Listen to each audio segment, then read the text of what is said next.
Olá, bom, caros alunos, aqui quem está falando é o professor Marco Aurélio, responsável pelo conteúdo da disciplina de Sociedade e Cultura. É uma satisfação voltar a falar com vocês, hoje especificamente para postarmos a última atividade da disciplina. Então hoje nós vamos fazer uma pequena revisão, um apanhado geral de tudo que vimos até aqui, nessas semanas em que estivemos trabalhando conjuntamente. Antes de mais nada, eu só gostaria de dizer que foi uma satisfação trabalhar com todos vocês e espero voltar a reencontrá-los. É uma grata satisfação fazer parte do grupo formado pela Universidade Virtual do Estado de São Paulo, especificamente do grupo formado para as disciplinas de engenharia. É uma satisfação e muito obrigado a todos vocês. Bom, para falarmos então de sociedade e cultura, antes de mais nada, precisamos lembrar que o objetivo dessa disciplina é abordar a natureza social do ser humano e observar as características do comportamento de nossa espécie. O que é inato, ou seja, o que já vem com o ser humano, o que já é nosso por natureza, e o que é adquirido a partir do convívio social, da experiência social. Para as ciências humanas, como um todo, somos animais culturais. Então, as ciências humanas elas partem da premissa de que somos todos animais culturais, capazes de produzir conhecimento. Mas, além disso, dependemos do aprendizado social. Então, nós temos a capacidade da produção do conhecimento, porém, não somos totalmente independentes. Precisamos do grupo para desenvolver e para aplicar esse nosso conhecimento.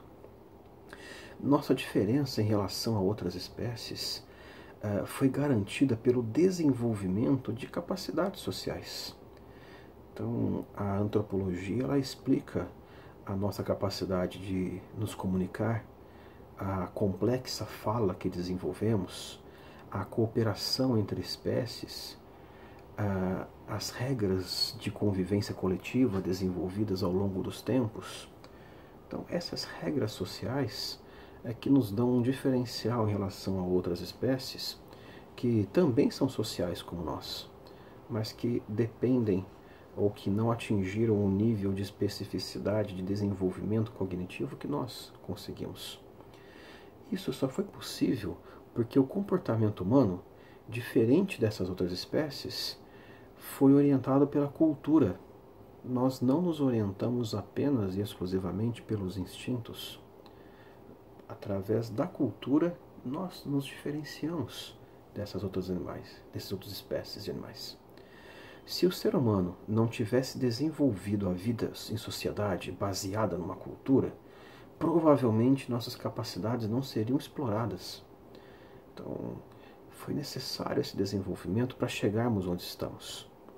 O comportamento humano, baseado na cultura e principalmente não só na cultura, mas na troca de conhecimento cultural, é o que nos distingue de outras espécies.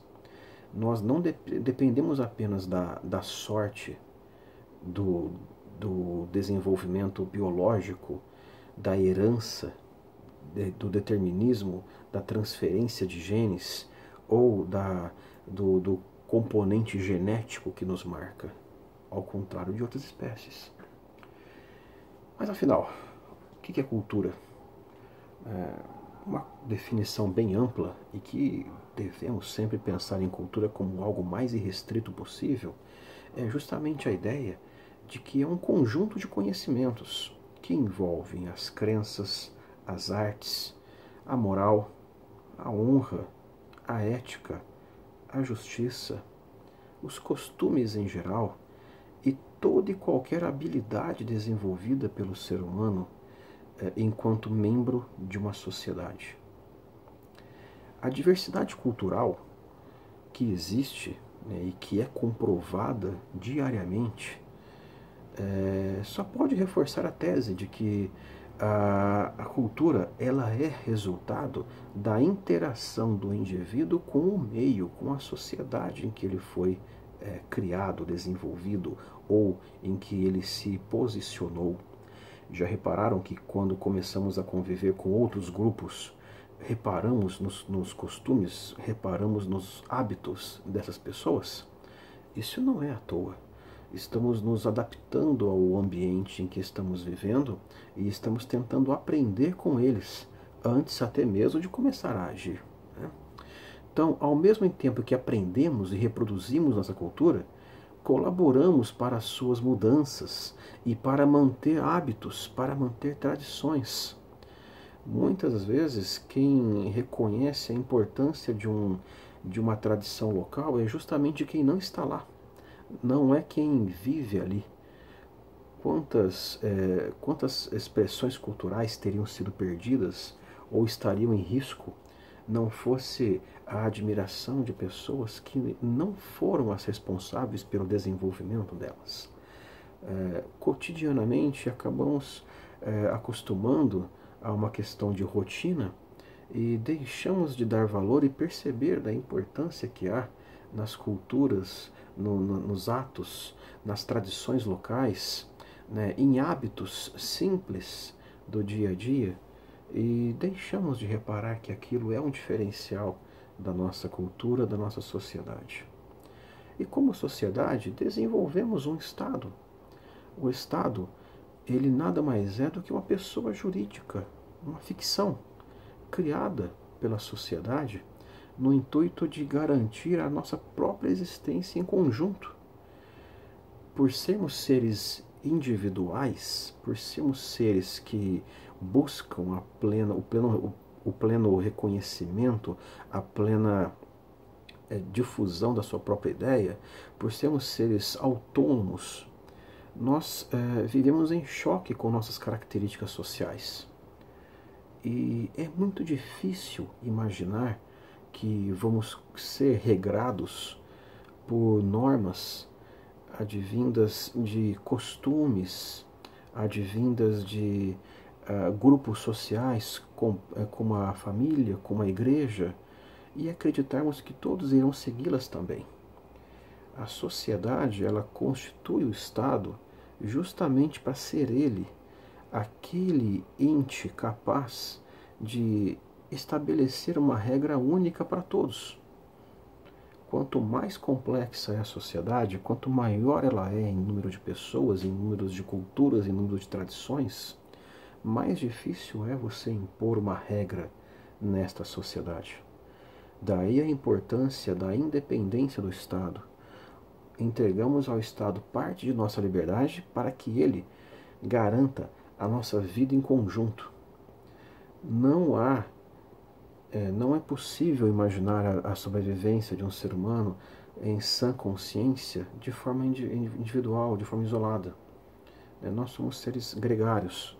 Embora tenhamos todas as nossas individualidades, dependemos dos outros para sobrevivermos. E o Estado, ele pode não ser a forma perfeita, pode não ser a única forma. É possível pensarmos em outras estruturas de organização social, mas é o que nós temos nesse momento para estruturas tão complexas quanto a nossa. Então, o Estado, ele existe hoje para garantir a sobrevivência da sociedade, para evitar o caos. A regra estabelecida pelo Estado, pelos nossos representantes no Poder Legislativo, ela vale para todos. Ela é igual a todos.